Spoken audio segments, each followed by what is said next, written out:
Hey everybody, it's Brahma Bull coming at you today with a video about our newest possible Supreme Court Justice, Ketanji Brown.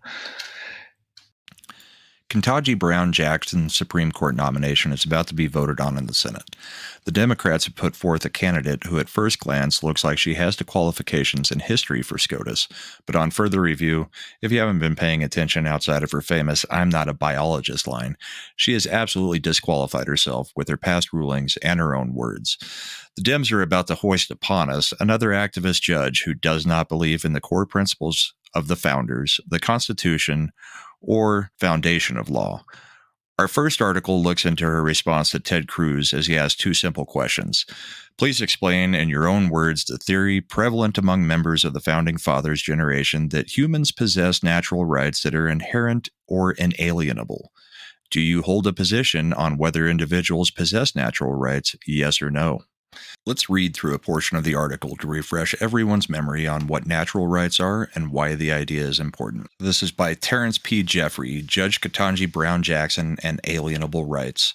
In a written response she presented to the Senate Judiciary Committee, Judge Brown Jackson puts herself at odds with a 2,000-year-old understanding of natural law and the foundation of human rights. A half a century before Christ was born, the Roman senator Cicero plainly explained the foundation of just law. There is a true law, a right reason, conformable to nature, universal, unchangeable, eternal, whose commandments urges us to duty, and whose prohibitions restrain us from evil. It's not one thing at Rome and another at Athens, one thing today and another tomorrow, but in all times and nations this universal law must forever reign, eternal and imperishable.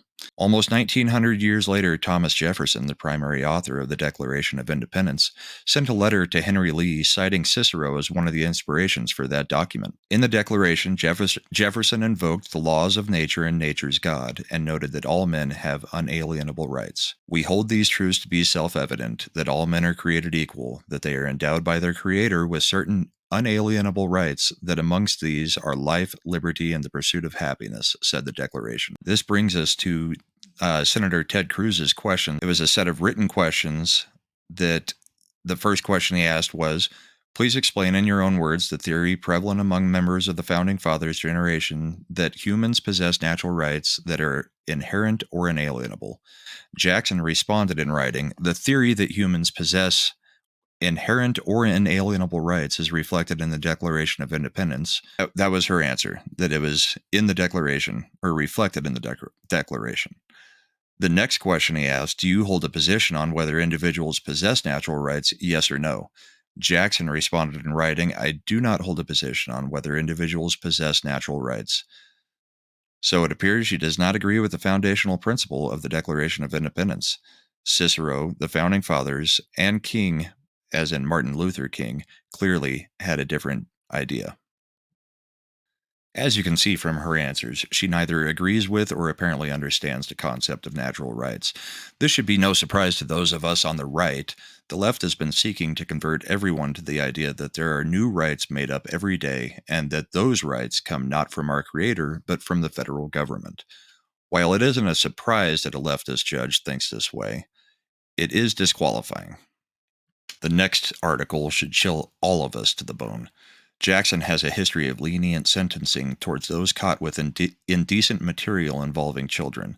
She has made a habit of going out of her way to give these perverts light sentences that below what the state has requested in the cases. During the confirmation hearings, the senators opposed to her are questioned about these cases. The left's response only goes to show that their ideology and their dogma is growing more reprehensible by the day. The Los Angeles Times called Republicans asking Jackson basic questions about why she refused to lock up these perverts sickening. Vanity Fair called it vile, and Vox denounced it as grotesque. Our second article is an opinion piece from frontpagemag.com. When sentencing one pervert, Jackson claimed that his crimes, which included possession of, not going to read that part, were not particularly egregious. 227 leftists were arrested when they staged an insurrection during the Kavanaugh hearings because his high school yearbook contained a supposed coded reference to making out with a high school girl. The media annotated the yearbook of a man in his 50s speculating that Orioles versus Red Sox, who won anyway, could be jokes about being blackout drunk. But we're not allowed to ask a judge who wants the top job in the country why she sentenced a violent rapist to only 12 months with time served after he had lied about his whereabouts. Instead of being locked up for a few years, he was out and committed another sexual assault, at which point Jackson once again went easy on him. That happened in 2017. Then we have Hollywood weighing in on this. The Oscars, whose leading lights are responsible for more sexual assaults than the entire prison full of rapists, used their forum to attack Florida's effort to protect children from sexual grooming in schools with the Parental Rights Bill, which they and their media smear as "don't say gay." The left has embraced the P word in its Supreme Court nomination and in its opposition to parental rights. It rants that only haters would think that there is anything wrong with going easy on those people, and that unrelated adults talking to kindergartners about sex is a civil right. Anyone who opposes it is a bigot. No one who isn't a P word or Jackson agrees. 52 to 36% of Florida Democrats support banning teachers from pushing sex on children. Nationally, the vast majority of Republicans, Independents, Democrats, and human beings agree with the words of the bill. Classroom instruction by school personnel or third parties on sexual orientation or gender identity may not occur in kindergarten through third grade. This ties directly into cases she might hear as part of SCOTUS, especially where the Florida grooming law comes in. I think we can guess where her ideology leads her when it comes to a decision here. Our final article is just to point out the double standards of the left as it pertains to this hearing. Anita Hill has written an opinion piece where she claims that the Republicans have smeared Jackson and turned the act of just confirming a justice into a smear campaign and mockery. Let's have a look at what this hypocritical moron had to say. The Senate Judiciary Committee mistreated Judge Jackson, I should know, by Anita Hill. The shameful spectacle of the Senate Judiciary Committee during the confirmation hearings for Supreme Court nominee Ketanji Brown Jackson makes clear the confirmation process is broken and the panel must act to restore people's faith in it. This is not simply about Jackson's reputation, which was repeatedly smeared by Republican senators peddling false narratives about her supposed coddling of child pornographers and terrorists. It is about the legacy and future of the Senate and Supreme Court itself. She was shocked by the interrogation of Jackson, a nominee with stellar credentials and more judicial experience than any sitting justice when they were nominated. It is obvious that no matter how composed, respectful, or brilliant her responses, her critics' only goal was to discredit her.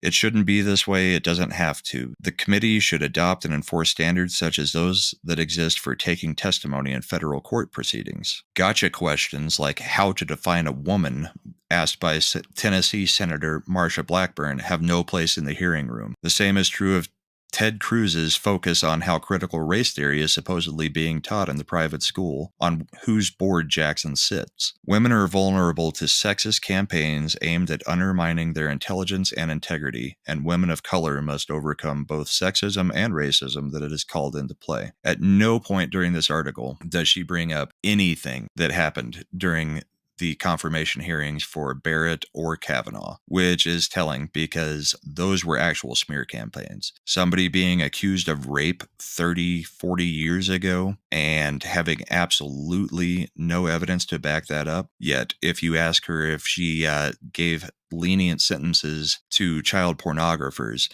that's smearing somebody, when there's a record to actually show it as well. She does go on to say, attacks on Jackson were notable in their intensity, and they weren't without precedent. Critics of Justice Sonia Sotomayor and Elena Kagan were also allowed to lob racially and gender-tinged attacks during the hearings. Again, as we scroll down, no talks about anything except for when people are questioned on the left side during their confirmations.